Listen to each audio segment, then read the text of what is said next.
I'm Jeremy Till, and this is Amplify.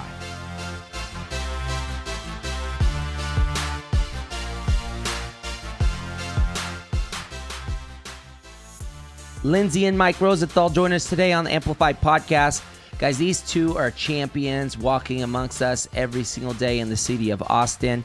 Mike Rosenthal, an NFL veteran, played in the league for, I believe, over 9 years, played in the Super Bowl against Ray Lewis back in the early 2000s. Both Lindsay and Mike played at Notre Dame in the football and volleyball department.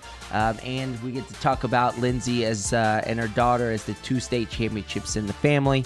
So champions is kind of a word that we throw around in this conversation because these two are champions and they have 4 children that they're also raising with a championship mindset and some, different aspects and ways that they go about raising children and giving them the tools to succeed in not only sports but life and their approach to success. So it was an awesome conversation, getting to hear how these two met and really how they've carried out on their journey of success.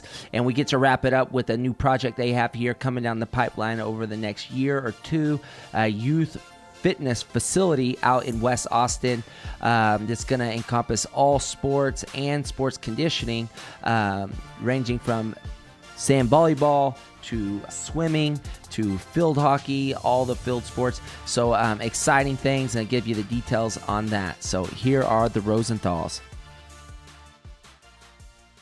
Really with y'all's guys' story, I see y'all as a championship family. And so it's like we don't settle for anything less than a championship. No, I'm just kidding. So I'm just kidding.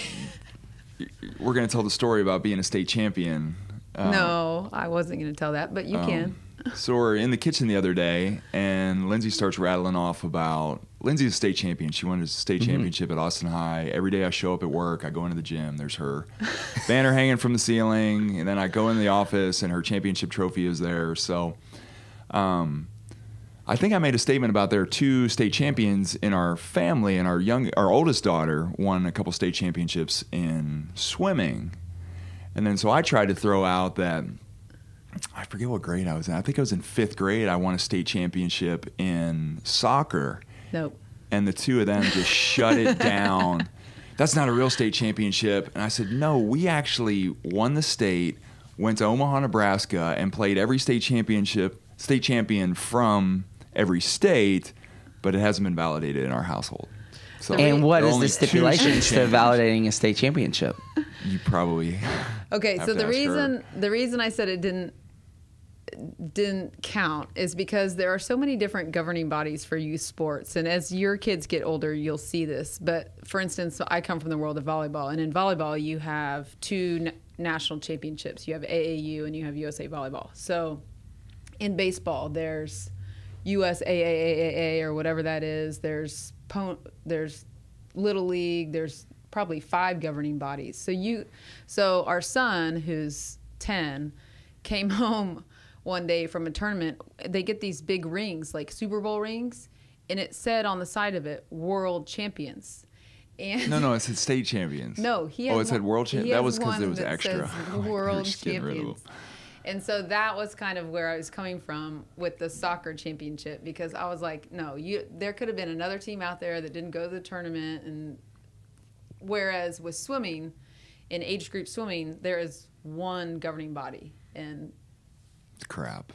And in volleyball in high school, there is UIL, and that's it. So if you win UIL, there are private school leagues, but... Well, Mike did play in the NFL. I know. Doesn't matter. It doesn't matter. We lost the dang Super Bowl. Hey. So had I won that Super Bowl, then I would have had the trump card, but I don't. So I'm sitting here without a state championship. I'm just saying, we have to take what we can get in our household. So I hold the state championship over his head as much as I can because I didn't play in the NFL. So. It's like a monthly deal. It comes No, up. it is not. So let's talk about the Super Bowl. What year were you in the Super Bowl? It was a 2001 Super Bowl. The game, we got crushed by the Ravens. It was Ray Lewis's year when he went on trial, then came out and just kind of destroyed the league. I think the Super Bowl was his way to put the exclamation point Oh my on God, his he dominance. dominated the game. He made every tackle on the sideline. He made every tackle in the middle. Balls down the seam. He was tipping them. He was insane that day. To me, and obviously you boil it down to a handful of plays, that game was lost on the coin flip. Whoa. Because it was two great defenses. We lost the coin flip. They deferred. They kicked to us, and we never got out of that side of the field for the entire first half. And by then, they pinned us deep, and then just controlled the field position game and kind of dominated the game. But what I remember most about that Super Bowl is walking up the tunnel after warm-ups, and Joe Perry and Steven Tyler are just sitting at the top of the tunnel. And I walk up, and I'm like, oh, my God, that's Aerosmith. And then go into the locker room. And that's kind of my memory from that Super Bowl, other than getting crushed. Because the game and all that, but I was like, you go out on the field and Ray Charles sings. Well, we were God Bless inside for America. that, and then word? Britney Spears was at halftime show. We missed everything. So after the game, we get crushed. I come out. Lindsay's like, "Did you see Ray Charles? He was amazing." I was like, "No," and I was we like, got sorry crushed. you lost. But Ray Charles. Yeah. So what is that like to go to the Super Bowl after 17 games? How many, 17 games, and to be there? Like, do you look back on the season and are like, man, this was a successful season? Absolutely. You have to. It's so hard. Like you said, it's 16 regular season games, and then if you're one of the number one seeds, then it's another 3 games to get to the Super Bowl. So you're talking about a 19-game season. You're talking about 6 weeks of training camp. It's such a grind that it's almost like playoff hockey. You should take a picture of yourself at the beginning of the season and then a picture of yourself at the end of the season, and you just look like total hell by the end of the season. But to me, it absolutely is a great accomplishment. Now, when I'm sitting there in front of like 3rd and 4th graders, if I go to an elementary school and they ask, have you played in the Super Bowl? And you say, yes, but we lost, they don't care. But it's still pretty cool for me to say, yeah, I played in the Super Bowl, and somewhere in the house we have the ring. Yeah. It's never seen the light of day. I don't think I've ever put it on my finger. It's so gaudy, but it's there. That's somewhere. Awesome. Okay.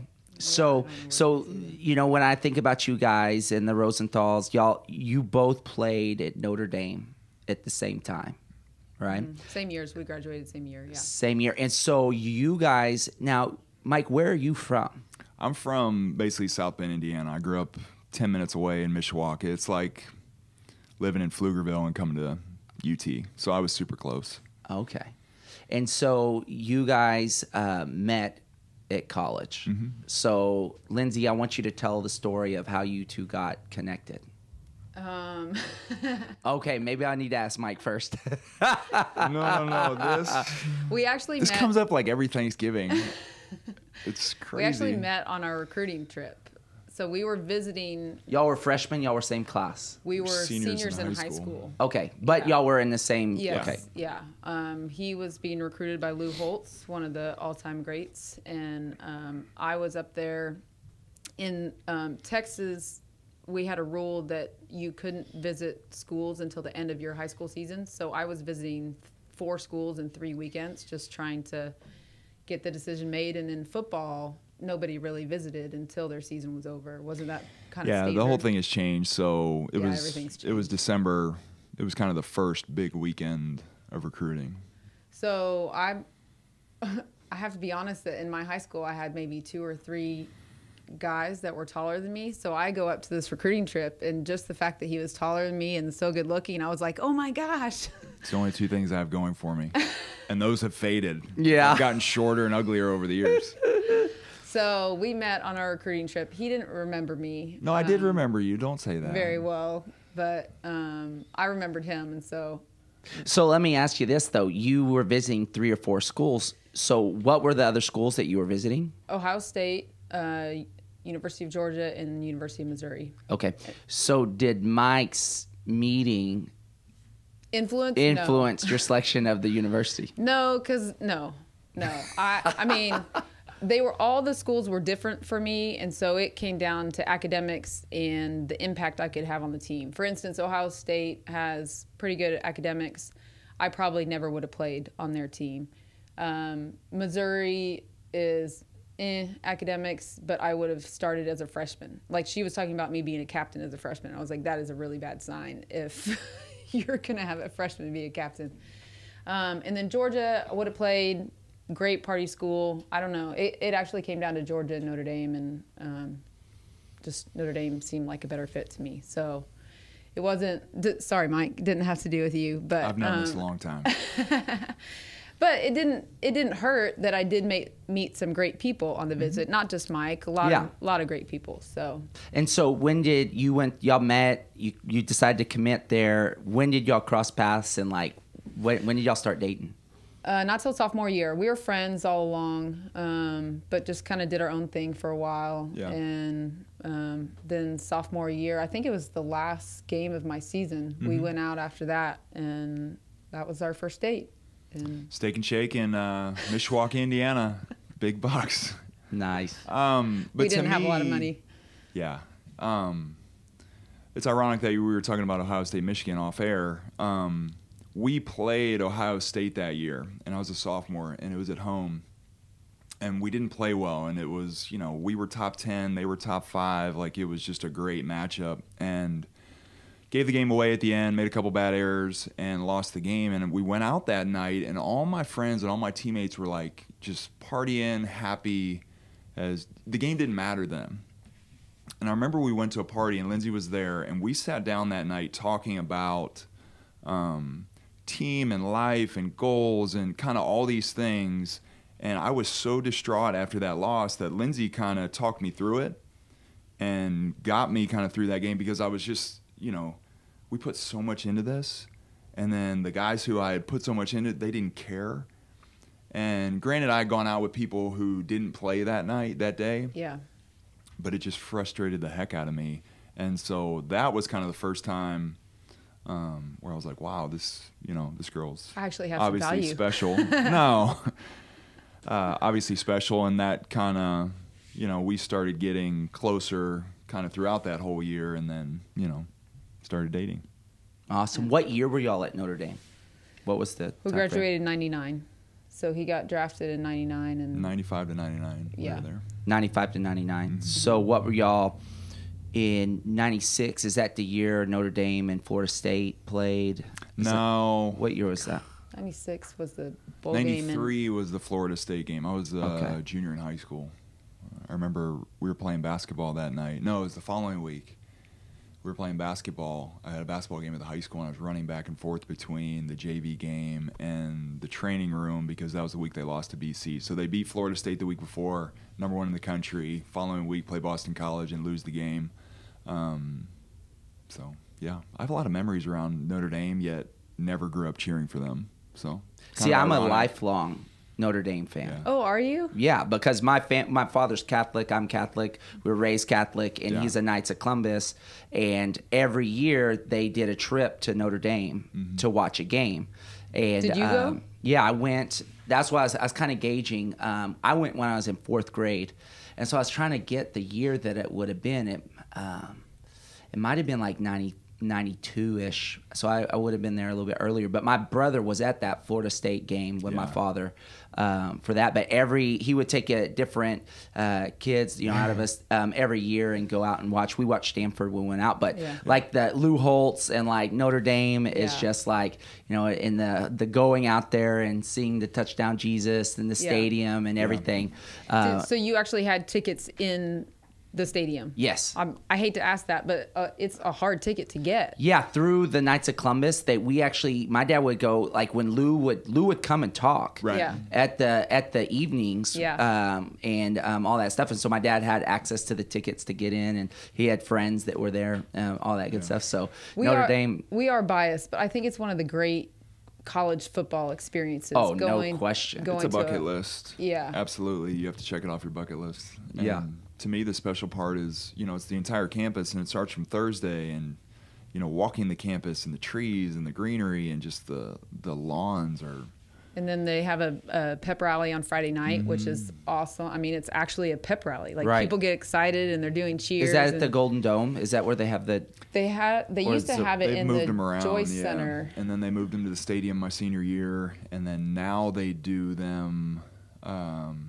They've been remodeling so many. Yeah, the whole buildings. place. They moved it to kind of a quad, so it's just kind of out in the open. There's a stage. You walk up, and it's almost like being at a concert. Yeah. You just have y'all all these been back people. since the kids and everything? They've never gone to a game. We haven't been to a game since Mike played. So what is that? Well, no, I mean, we went to a couple. They played in the 17 years. Meadowlands that we went to that time. Oh yeah, but not home. I went with Jamie and Oh yeah, I to the forgot USC Notre Dame game. I think I've been back to one, and I was going to say 9 years, but it's been longer than that. Dang it. That's awesome. 15 years. 17 years. Yeah, it's been a long time. Yeah.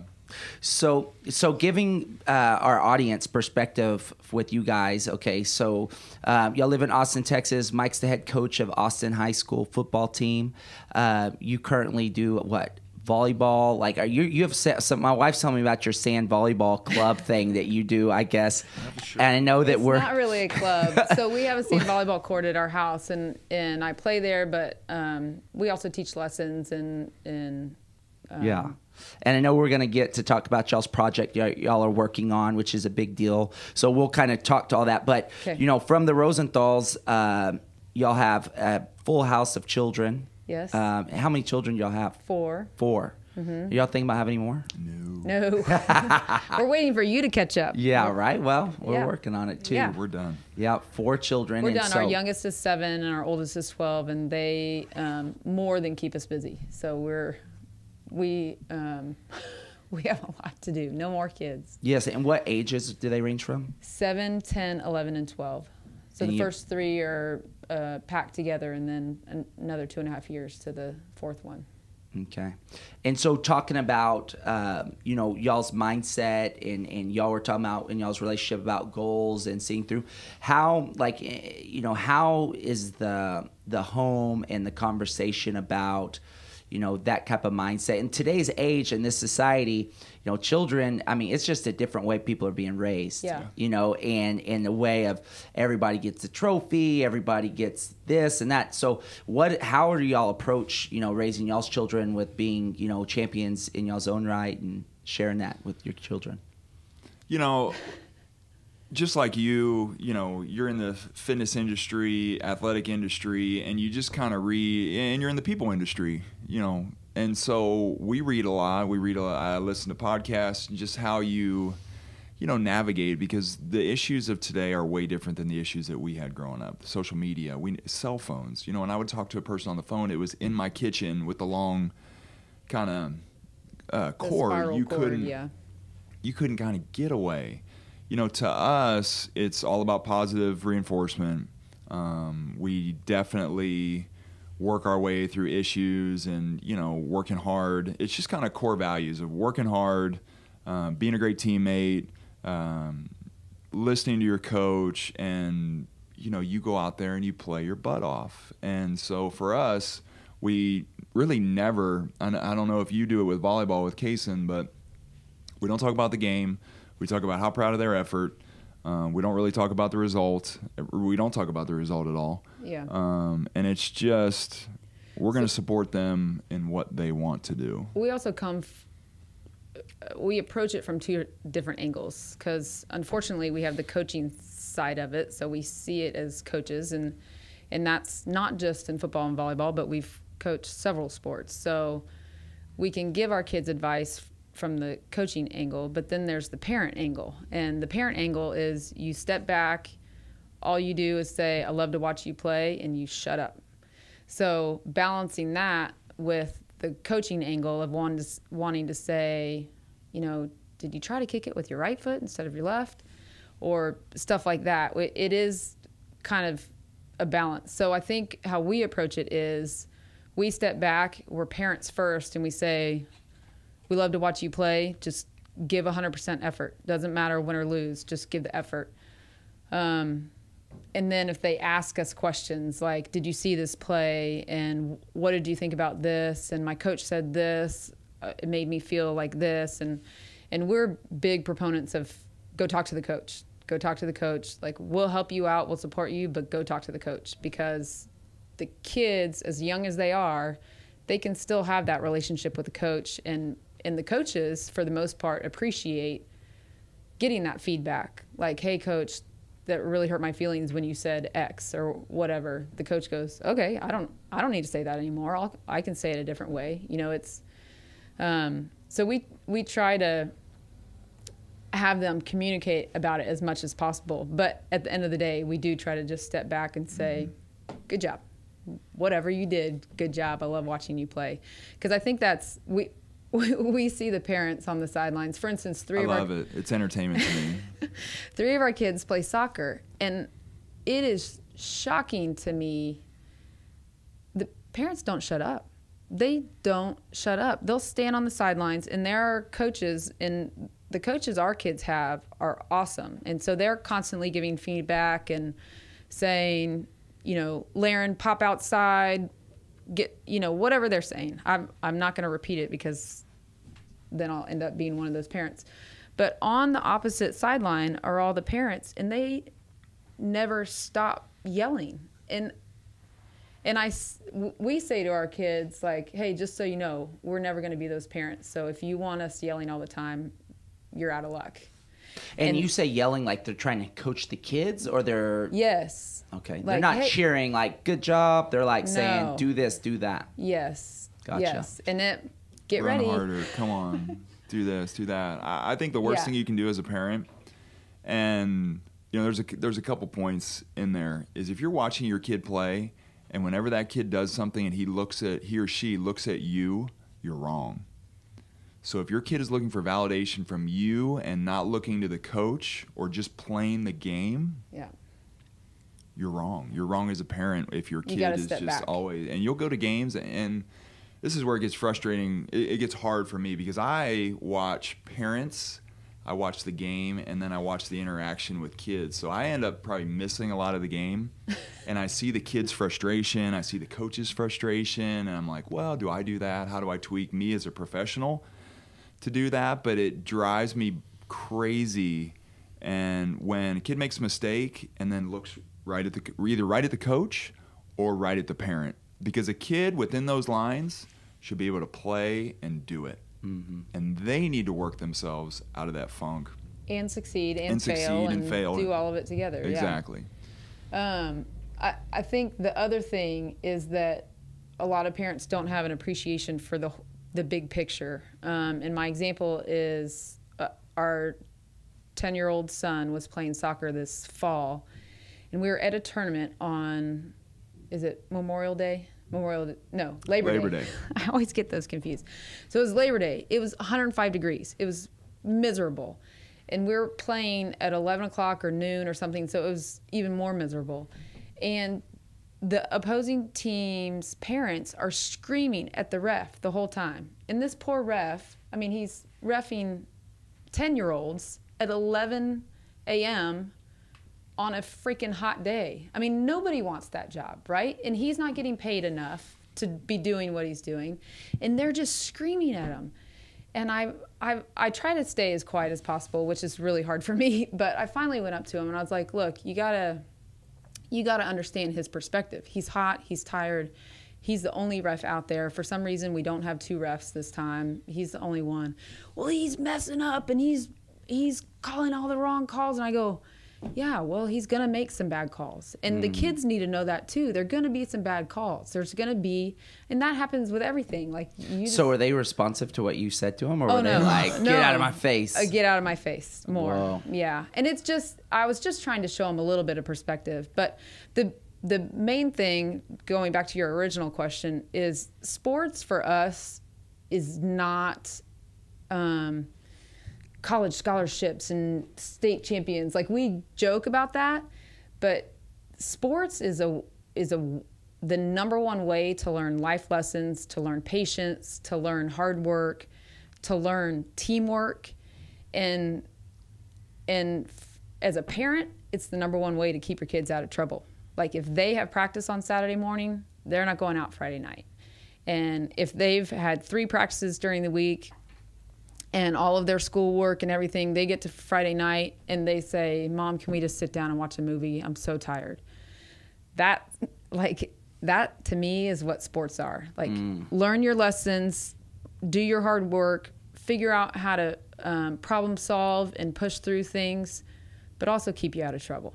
That's great. To me, it's a tool for success in life, and the lessons that you learn through sport, because it's wins, it's losses, just like she said. And to me, it's teamwork and then dealing with adversity.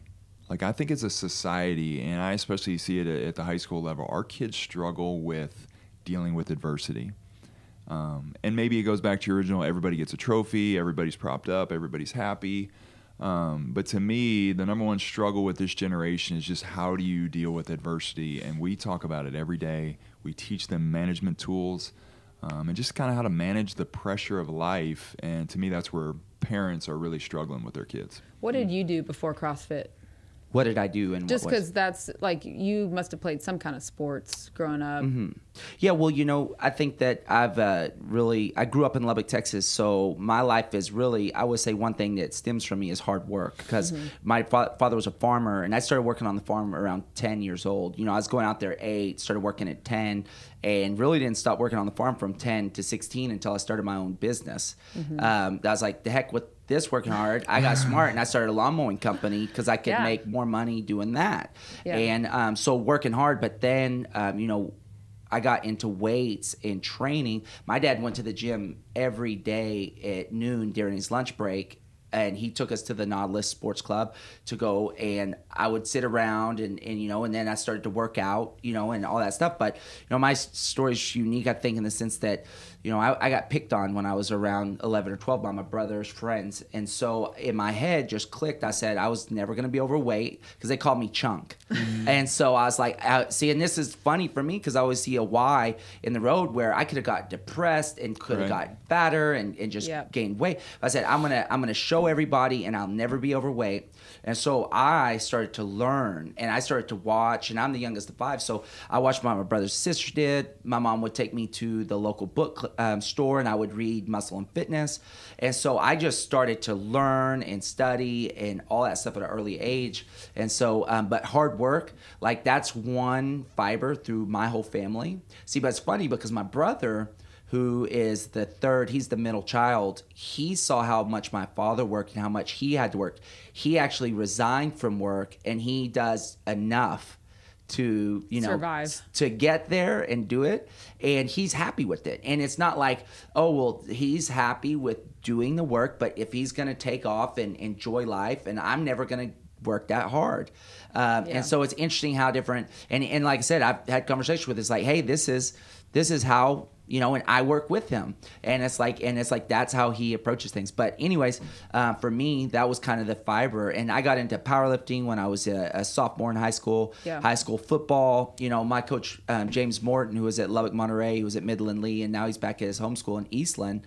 He would coached us, and same thing, adversity, teaching us, giving us life tools. I mean, Coach Morton was essentially my second father, from my head, because my dad worked all the time, and my head football coach, he was giving us quotes, talking about adversity, giving us books to read, and I'll never, and I think he really, in conjunction with like what y'all talking about, the life lessons of team sports. And I was reading, I don't know if you saw J.J. Watt's article that he wrote in the Players Tribune. I think it came out 2 days ago, and he's just talking about the struggle of the last year.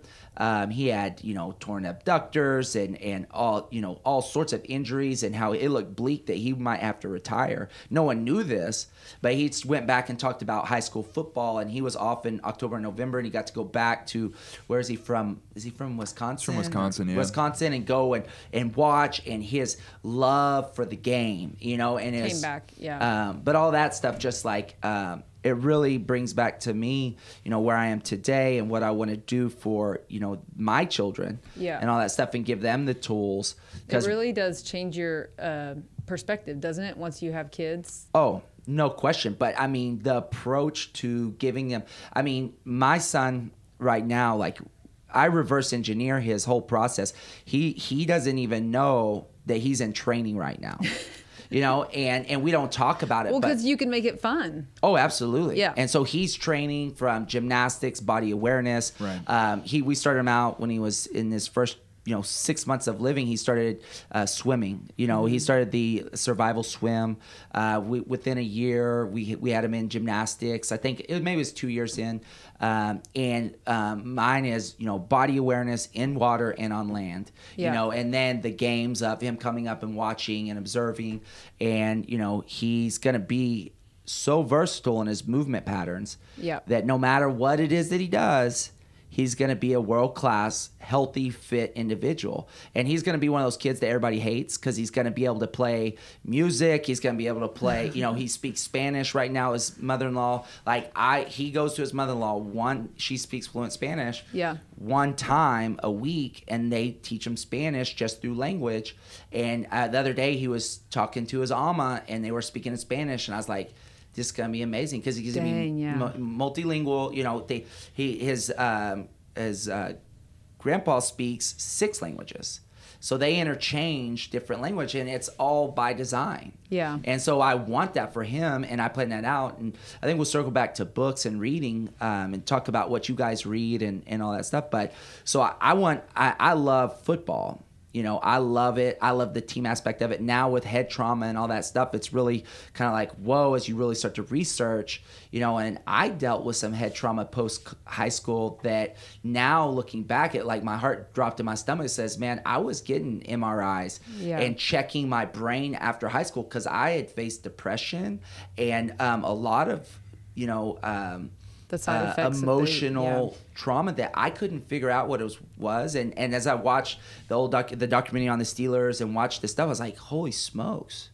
Yeah. That did. And I was a middle linebacker. I led with my helmet. I mean, I was ruthless in that sense, and as little much, because I look back and man, I wish I would have played college ball. I stepped out of playing college ball because I didn't want to play to D2, and I kind of wanted to move on. But it's like, as I look back, I say I would have played, but you never know. And that's a question I have for you too, Mike, we might touch on. But anyways, you just asked me a question. I just went on a tirade there. But no, you answered it. We're definitely eyeing and seeing. But our daughter's 10.5 months, and she's crawling. And from the science that shows that the longer a child crawls, the more motor recruitment patterns that are developed, the more athletic and balanced. And so it's like people are like, oh, when's she going to walk? We're like, well, our strategy and plan is that she's going to crawl as long as possible. Yeah. And we're developing that plan. And it was like, oh, when's she going to walk? Well, she's 11 months. We really don't mind if she crawls for the next, 2 months. Yeah. And so it's a strategic, and the next thing is going to be putting her. She hasn't gotten to water yet, so our next will be getting her into the survival swim and all that stuff. Yeah. But our son, again, is positive word affirmation, developing his language, how he's communicating, how we communicate with him, what words we use. So we're strategically putting tools in his hands that he's the most positive kid. We take his iPad away, and I think this is instinctively for him. And we're like, it's going to be 7 days, and he flips the switch and he starts going, oh, can I mark the calendar off?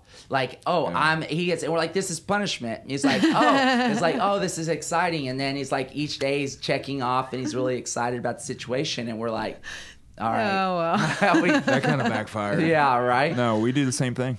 I mean, very similar ways to raise your kids. Muscle movement, teaching them to be athletic. And I'm glad you said the crawling, because people get so out of whack on having their kids walk early. And it's true. It's the longer they crawl, the more muscle movement and motor skills they learn. And we've, with our 4 kids, they're all different. Right. People are all different. So we had one kid walking at 10 months. We had another kid walking at 15 months. Right. And it's just, one's not better than the other. They're just different. Right. You got to teach your kid how to do foot ladder. Oh. If your kid shows up to 9th grade and doesn't know how to do foot ladder, you have failed as a parent. One of the reasons he's saying this is because we had our kids doing foot ladder a couple months ago. Yeah. And our 7-year-old picks it up so quick. So it's exactly what you're saying. Just teach them to move. Teach them how to be an athlete. It doesn't matter. Like the people who say my son has to play football at age 8 so he can know the plays by the time he's a sophomore in high school. Well, that's bullshit. You just have to learn how to be an athlete. So if you're playing soccer, but you're learning how to be an athlete, or you're doing parkour, or you're doing gymnastics, or you're doing karate, and you're learning how to move and you're using your muscles, that and balance. And I mean, that's all the stuff that matters. It's not what sport you're playing or what coach you're playing for. Learn how to use your body. Yeah. And you can do that. I mean, there's the Serena and Venus Williams are good examples. Like their dad will say, I just took them to the park down the street. I didn't drive for an hour and a half to go to a certain coach. And by the time you drove your kid an hour and a half, we already had 1,000 reps under our belt. So just let them play. I would agree with that, but at the same time, you're talking about Serena and Venus. Yeah. They're freaks. They're freaks. Is through the roof. But at the same time, I think about getting your kid in the proper position, and technique is super crucial and important. If you do 1,000 bad reps, you're doing 1,000 versus good. Yeah. So there's a little bit of a there's challenge. A balance. But here's the thing. There are a lot of great athletes in this country. Like we watched CrossFit games, okay? Think about all the people in the world doing CrossFit and kind of making their way to that pinnacle.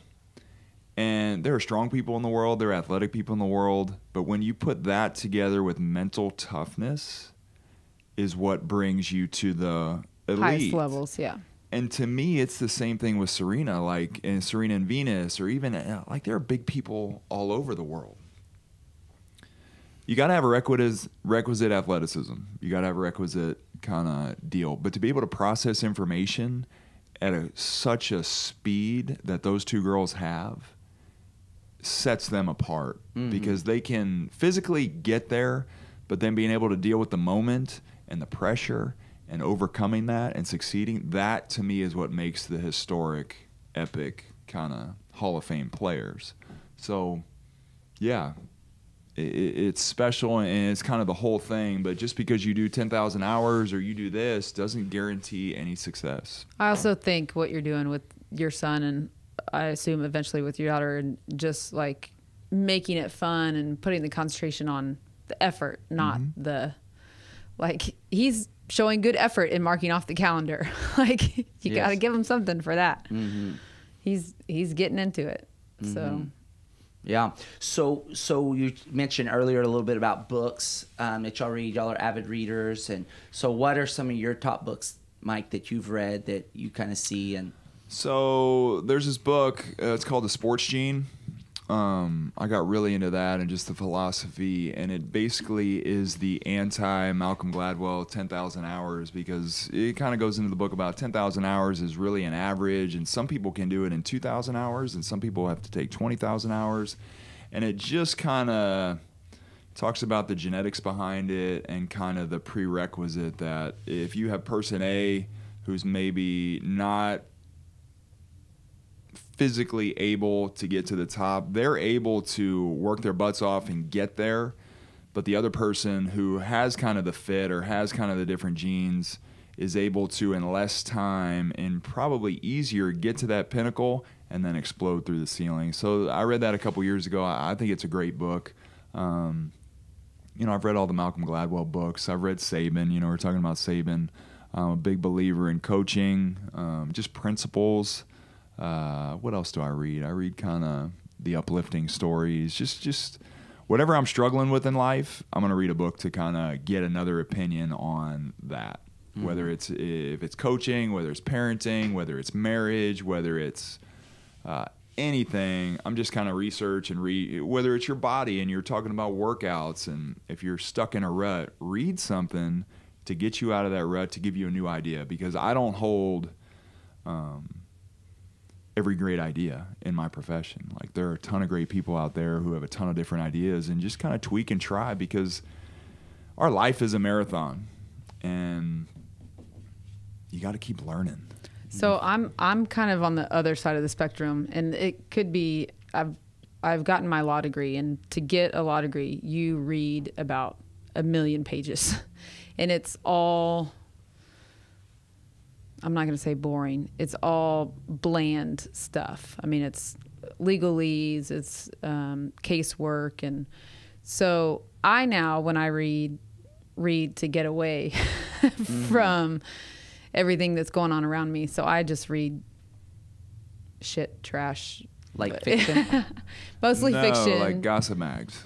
No, I don't read gossip mags. But yeah, like I read the the Giver series. I don't know if you saw that movie, but it's all kind of sci-fi. Well, I think that what you're talking about too, though, kind of speaks to y'all's personalities, and I'm big on personalities and kind of looking at y'all's dynamic. You know, with you having a law degree and then wanting to escape, because you probably are very, you know, analyzing and processing in your brain during the nonstop, day, and so you want to get a little bit of escape. Versus Mike's probably daydreaming all day and needs to get totally. I have the male psyche. I'm dreaming about Care Bears and rainbows and the one things. book that is on my list to read. It's called The One, and it's written by Gary Keller of Keller Williams Realty, and it's on my nightstand, and it's been there for about a month. And that's the one book that I would like to read. That's kind of a self-help.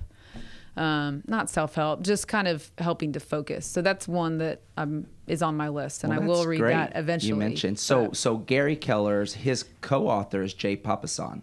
Okay. So Jay is my realtor, and he was a guest on the show. Oh, great. So Jay and those guys are phenomenal. And it's the one thing. And I've heard, The One Thing. It's a phenomenal book. I've heard the book is awesome, so that's why I got it. I was like, I'm gonna read it, but I just haven't started it yet. All right. This may be the trigger to get me to open the first page. Have you read it? Yes. Okay. Yeah, it really messed up my life. The power and I jokingly say that. I tell Jay that his book really messed me up because I narrow down. Once you start to narrow down what your one thing is, things start to fall off. And so certain things that you thought were priorities aren't any priorities anymore, and so things really start to change. And then unearthed a lot of priorities thought that were no longer there. So your friends start to change, your environment starts to change. So you become really aware of what is priority or not. So it's good, but it impacts your overall daily activity for sure. Okay. So, but be prepared. Yeah. Well, everybody's experience is different. So, but it is a really powerful book. And also, we had Jeff Woods is his last name. Jeff Woods, who actually runs the One Things community, was a guest on our podcast. And they have, curriculum and education about how to articulate, what your one thing is and to put it into practice. And those guys have a great team. But Gary and those guys over there at Keller Williams, I don't think people really know how big they are in the sense of, I know they're one or two in the world in, in commercial and home real estate. So they know what they're doing. And they live right here in Austin. Yeah. Yeah. Crazy. It's awesome stuff. So kind of going back to, before we get into some specific questions that I believe, Nicole, they got, so they know what's coming at them. Mike probably doesn't know, but maybe. No, I do. Okay, good. I got it. I want to talk about y'all's. I'm just picking on you. Your project that y'all have coming up. Well, it kind of started with our whole philosophy that we were talking about earlier with kids sports and the parents yelling too much on the sidelines and trying to get the focus back on the kids and the sports and not specializing too young. And then once we started traveling with our kids, there are really pretty facilities in other towns. And when I say pretty, I don't mean bells and whistles and towers and stained glass and stuff like that. I mean just big and usable and great.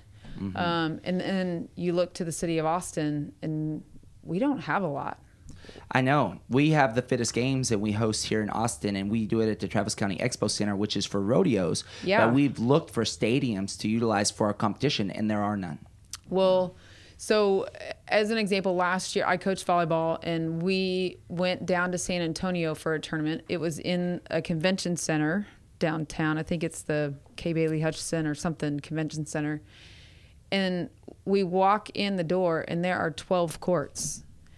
And we walk in other convention centers. The biggest tournament in Texas has 120 courts, and it's up in Dallas. It's insane, and it's something that everyone should witness sometime in their life because it is crazy. But we walked into this convention center, and there's 12 courts, and I was like, why did we have to drive all the way to San Antonio to be at these 12 courts? This is crazy. We go to Dallas all the time. So In our facility, we have 12 courts. But more important, we've designed this facility to kind of be as great as it can be for the participants, for the spectators, and everyone else involved. So it's 69 acres. So that in between games and swim meets and whatever, there's space to breathe and you can go on a walk. We have over 2 miles of trails throughout the property. So there's space to get away from the whistles. There's a 50-meter swimming pool for daily training, but then we can host swim meets. In town, UT is the main pool where you can host swim meets, but they are packed all the time. And several neighborhoods have had to go to Texas A&M just to have their summer championship meet because UT is rented out and there's no other pool big enough to host it. So we're hoping to fill that void a little bit. Along with the training pool will be a smaller swim lesson pool, so you can bring your daughter out and she can, although she'll already know how to swim by the time we get our project finished. But it'll be a little bit warmer and shallow, so physical therapy, water aerobics, stuff like that. So those 2 pools will have indoor, the 12 courts, 12 volleyball courts, 12 rec basketball courts, or 6 high school courts. It can be any one of those. And then indoor will also have strength training, which we're reserving 7,000 square feet for that, up to 8,000. We still haven't finalized the architectural plans. Just because we want our members to be able to come and go, but the athletes to be able to come and go. So we knew we needed a big space for that. Physical therapy also inside, and we have a restaurant on site. The restaurant was actually inspired by the concession stands we see at all of these facilities that have nachos. You eat crap. And you're trying to fuel an athlete and you're giving them crap. Mm-hmm. It's not only the athlete, but as a parent, if you're stuck there all day and you have to eat nachos and hot dogs and Coke, and then you're sitting there and you're like, oof, I just feel terrible. And all I'm doing is sitting. Mm-hmm. Like it's awful. So we will have healthy options. That's not to say that we won't have a big fat juicy. We will still have nachos. For those inquiring for nachos. Actually, although I'm not touching the cheese. Actually, sorry, we're not doing nachos. Yeah. I should have told you that. Okay, so we'll have that indoor, and then outdoor we're going to have 12 sand volleyball courts. There's no facility in Austin that has 12 courts, and it's such a booming sport. NCAA added it a little over 3 years ago. And last year was the first year that it was a championship sport. Before that, it was probationary because they had to have a certain number of teams. And so it's a fully funded championship sport now. And the numbers are insane. They're growing so fast. So we wanted a facility in town. Austin Sports Center has a good one up in Cedar Park. Super nice sand, great facility, but it's only 4 courts. And so we wanted to provide a little bit bigger one so that we could bring AVP to town, NVL to town, NCAA tournaments to town, and then host some big junior tournaments also. And then beyond that, we'll have at least 4, maybe 5 multi-use fields that can do soccer, football, lacrosse, field hockey, whatever. Am I missing anything? You got it. I thought you were going to drop out the field sports, but you got it at the end. No, we're really excited. Some of the partners we found. Yes, and we'll have parking on site. Plenty of parking. Yeah. So this project, I know it's been a couple years in the making and where you are now, and you'll have some time. So what does the timeline look like? So in a way, we've kind of been working on this our whole lives because it does incorporate all of our upbringing and now our perspective as parents. But timeline is our building, our site development permit should be submitted in the next few weeks. That starts the clock on the review process with the city and the county. And we should break ground by this summer. So the estimate is that it will take about 12 months for construction. And so we should be open by the summer of 2018, which seems so far away right now because we want it to be open tomorrow. But there's just a process. There's a process. Yeah. And then the location? It's a couple miles west of the Oak Hill Y on 290. So 290 and 71 meet at the Oak Hill Y, and then they split. And so if you just stay on 290, it's just a couple miles and it's right on 290. So it's pretty good access. We live close to Zilker Park, and it takes us about 15 minutes to get there. In traffic, it takes 35 minutes. But most of the big facilities in town, like the biggest gym in town is the Round Rock Sports Center, and it takes us 45 minutes to get there.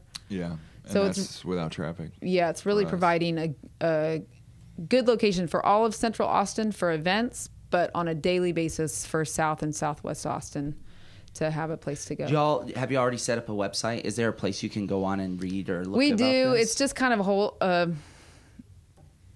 it's not a very active website because it's just to find out a little bit of information about it. It's junctionathleticcomplex.com. So it's called the Junction or the Jack. So if you go on Junction Athletic Complex, it tells a little bit about the sports we'll carry. You'll see some pictures of our kids on the website from some free advertising. Don't have to pay any models. Yeah. So it tells a little bit about it.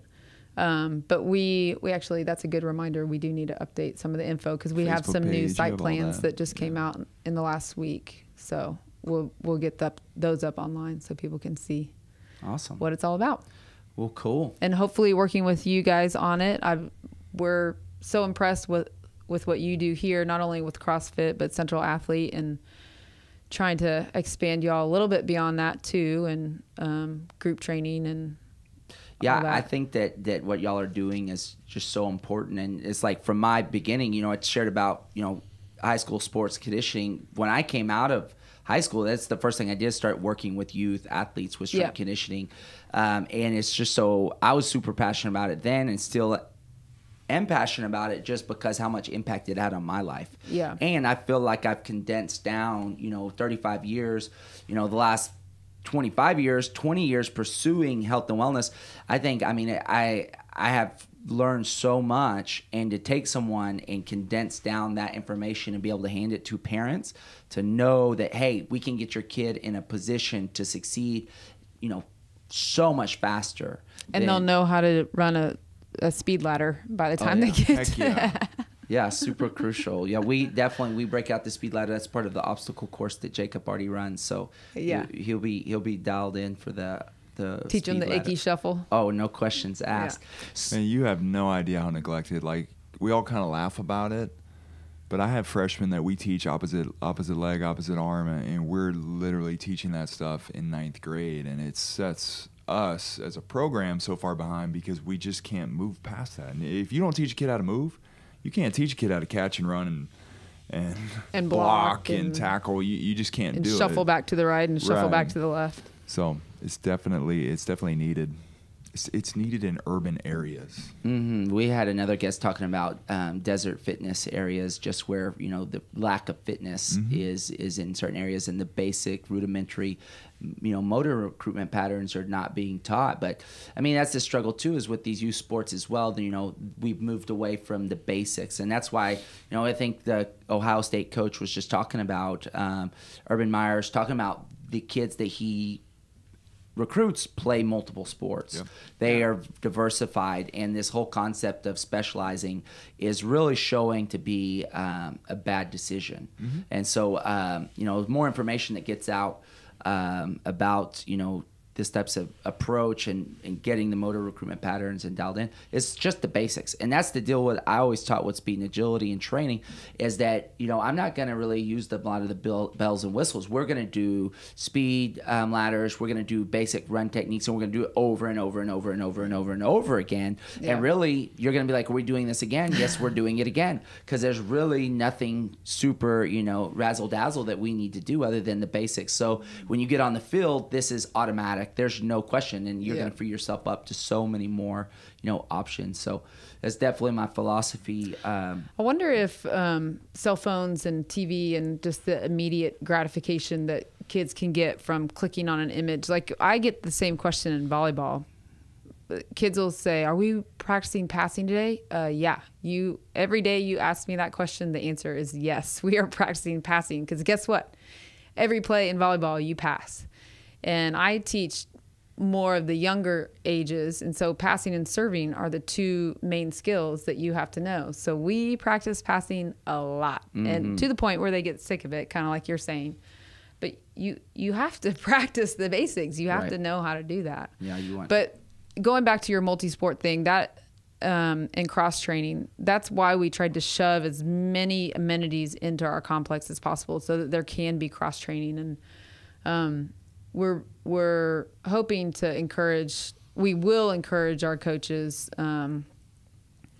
like the volleyball players. Someday they need to just jump in the pool and play some water polo or something, just to give them a change of scenery, get their mind off volleyball for a day. And guess what? Maybe they like it and they do that in the off season. That would be awesome. But yeah, kids need an off season. And it eliminates overuse injuries. Absolutely. Which are crazy right now. Just arms and throwing and legs and knees. You got to train your body in multiple ways. So absolutely. So getting into some specifics, I want to ask you guys, y'all both get y'all shot, 3 life lessons or lessons that you'd like to share with our audience, that you've learned, and they can be in any sphere.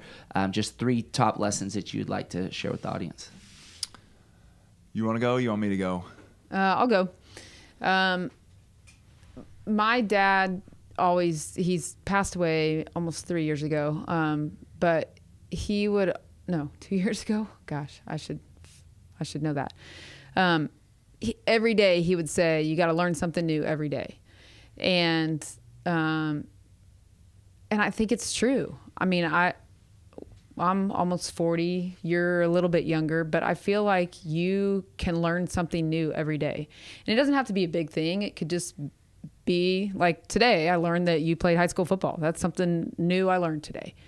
But never stop learning was basically his lesson. And I think that when you do think, oh, I know it all and I don't need to study anymore, you've already lost. That's such a bad attitude to have. So you got to learn something new every day. I think also at a young age, I was the youngest also. So I had 3 older sisters and they always beat up on me, but it taught me to kind of laugh at myself and to find humor in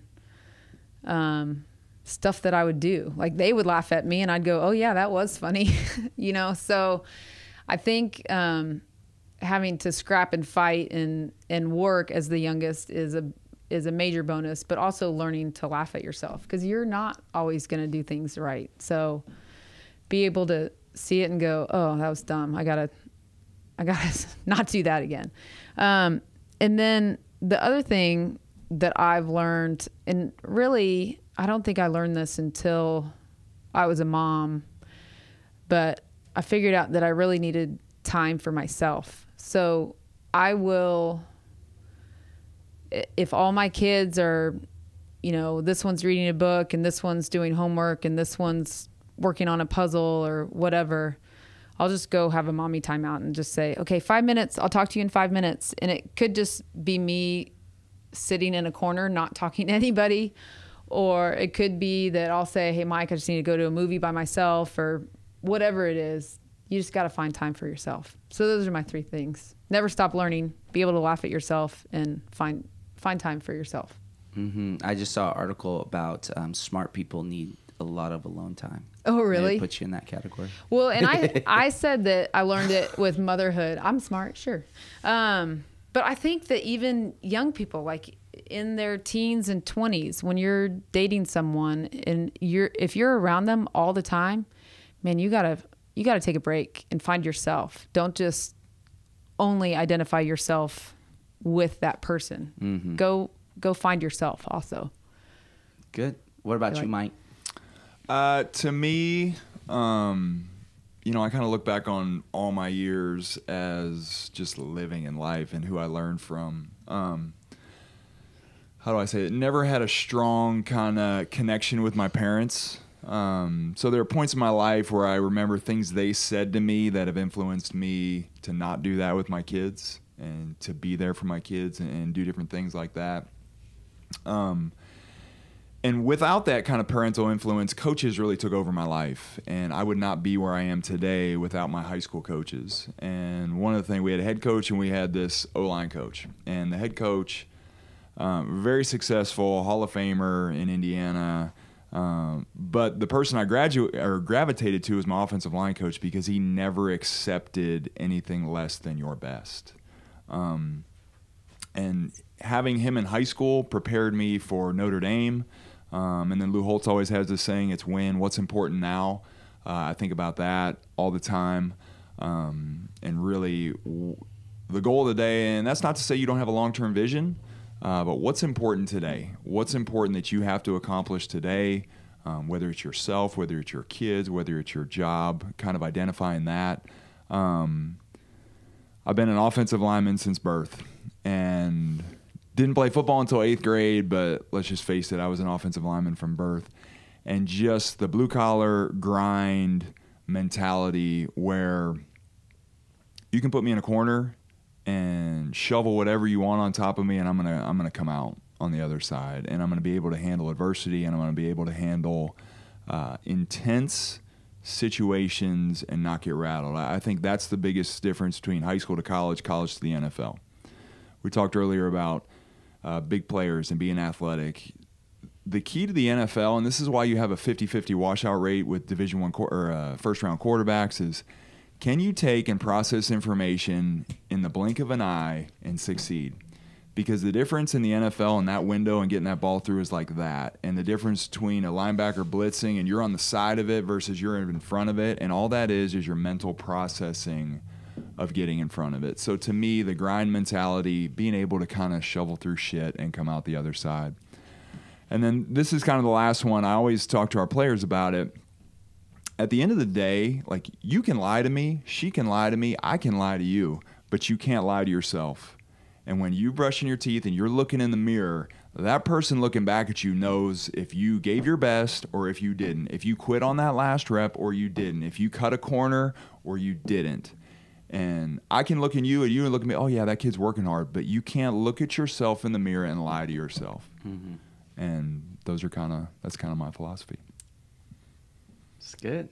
That was like 8, but you let me run with it, so I did. That's great. Well, last question. We covered a lot of the specific questions on, what y'all are doing with the new campus for the athletes and some books that you had read, and we know what you read, Lindsay. So we've been having this conversation within my company, and some leaders put it to me is what does world class mean to you, and what does it look like? And just real quickly. World class to me is effort, and it is always evolving. So to me, to be world class and to continue to be world class, you always have to evolve. You always have to learn, whether it's professional development or just developing your own skill set. To me, if you look at the pioneers of our lifetime, those are people that always adapted and always moved and always were able to figure out the situation and make the best out of that situation. And they're able to adapt, so you have longevity. So that kind of, to me, is what I determine as world class. When you say world class, I think of the best athletes in the world. But the main thing that is important to me is, okay, once you get to that point, are you still a good person? Mm-hmm. Like, can you handle the fame and the notoriety and all of the attention and the money, but still be a good person? And that, to me, would be a world-class person. Awesome. Not a lot of people are able to do that. I mean... Or get to the top while maintaining that. Yeah. But... So maybe it's just the good people in the world. Well, yeah, and I think it's different for everybody. And I think it's, what are you capable of, and do you reach your potential? Like, everybody's different. Everybody has a world-class... self and a world-class thing that you do well. Everybody has it, and do you maximize that? And like she said, are you good for others? Do you help others? Our oldest daughter, I don't even think she knows this, when she was 3, at the end of the year for preschool, they would say most likely to, for even 3-year-olds. And so I always thought it was funny, but 2 years in a row she was voted most likely to be a professional hugger. And I was like, man, I love that she's 3 and she's going around hugging all these people just to make them feel better. Like, if she's a world-class hugger, I will be okay with that. That's awesome. Well, cool, guys. We appreciate y'all coming on, and thank y'all for y'all's time. Yeah, thank you. for having us. Yes. Thank you so much for joining us on the Amplify Podcast. You can find more at theamplifypodcast.com. Our social links to Facebook, Twitter, and Instagram. Join us in conversation. Let us know what you're thinking and how we can best service you guys. We will see you again really soon.